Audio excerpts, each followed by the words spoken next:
Hey, welcome back to the Hand Toolery. I'm Andrew Malacy, and we're building a bed for my son Isaac. In fact, we're not really building it. I'm repurposing a bed I've already made to turn it into an off-the-ground bed.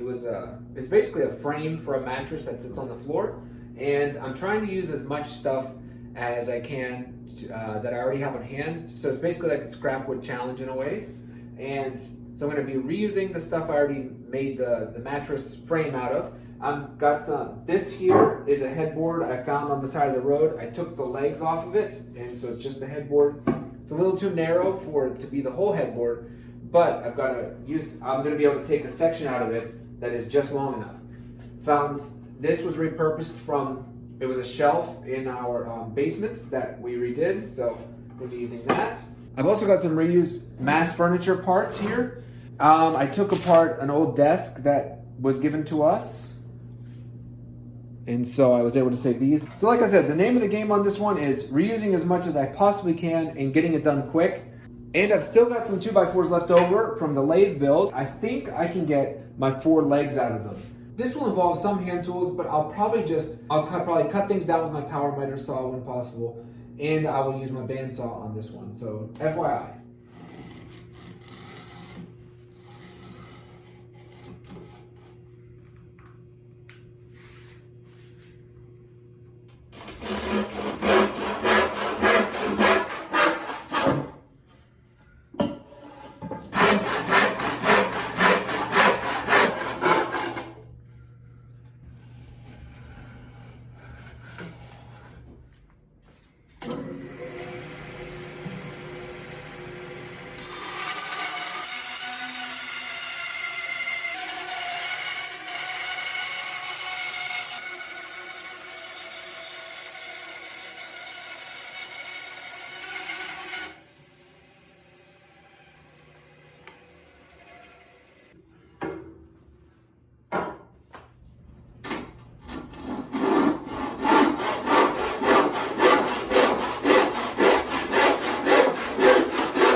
Okay, as you can see, I've got 4 very rough leg lengths here. I did a quick rough planing to each of them to find any major defects.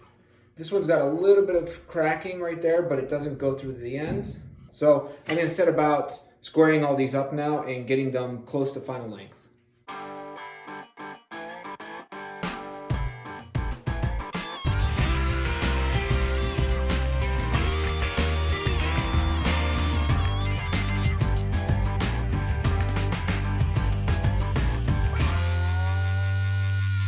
Here's our 4 legs. A little bit less than 2 hours it took to select all the grain, to select everything, cut it out, and then true it up. These are a little long. I've done a pretty good job selecting the best out of what I had, so I'm pretty happy. Now for me, like the true test of how accurate you are is when you stack everything like this. Those are almost perfect, which is great. And like, let's rotate these slightly off. I bet if we put it this way, it'd be closer. Yeah, it's a little closer. They're really close. I mean, they're within a 1/16, and over the length of a bed, I'm really not worried about that. Plus, I've got to take them down to final dimensions. So now I'm going to go about making the headboard. And like I said, I'll just attach these. I'll attach these two boards together.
Okay, a couple things real quick. This here is part of the box spring of a queen size mattress, and basically because we didn't need it anymore, nobody would take it, so I just decided to turn it into a twin bed box spring frame that we used for that thing that you just saw. And it's still the perfect size to be the bed slat. So I'm just gonna save this, and I'm gonna clean up the edges a little bit with the plane. Looks nice on the top with the cardboard, so we'll keep it.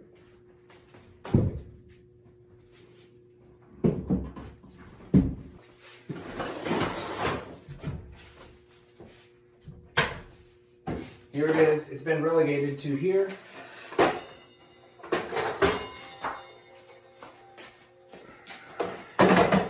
As you all know, I'm not exactly a fan of power tools, and it's not for any sort of reason other than I don't love the experience and the danger, but they're really fast, obviously. And this puts a basically finished ready cut on the end of a board, and you know, it'll save me time. I'm still going to start with my reference edge.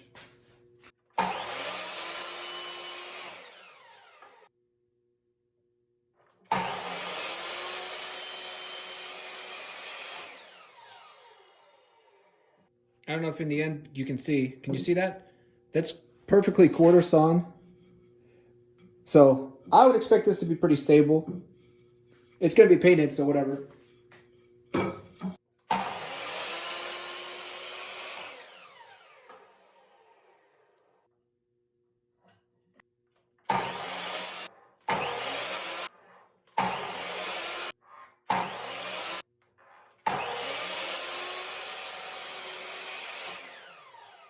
All these are basically the final dimensions. I'm going to give a final smoothing pass and then ease the edges on all of them. but I'm satisfied with that. Those are good legs out of those 2x4s that we had, as you saw. Now I'm going to cut the longer pieces to length, like the actual bed frame itself.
I'm going to glue a strip on here as the ledge for the bed slats. It'll also reinforce this board just a little bit more. So I got to plane away a little bit of the paint here. Now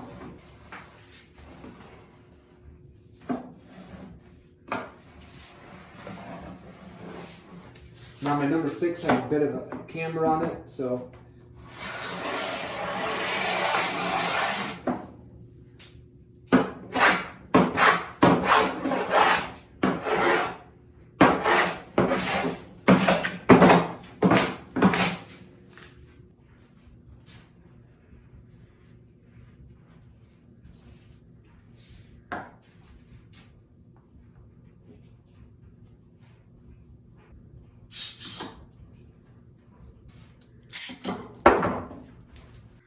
I've got the second board in clamps, and I don't know why I didn't think of this sooner, but I went ahead and sunk some screws in them. I put these pocket screws in them. I didn't want them to risk going all the way in, so there we go.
So on all of them, they're going to take bolts on the outside face.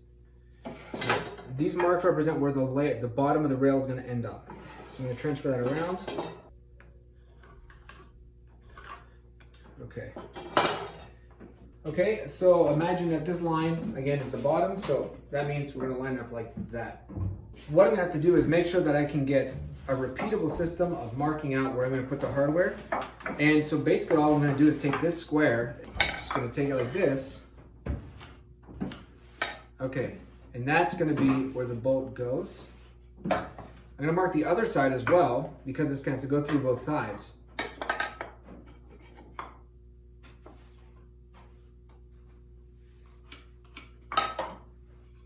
There's that.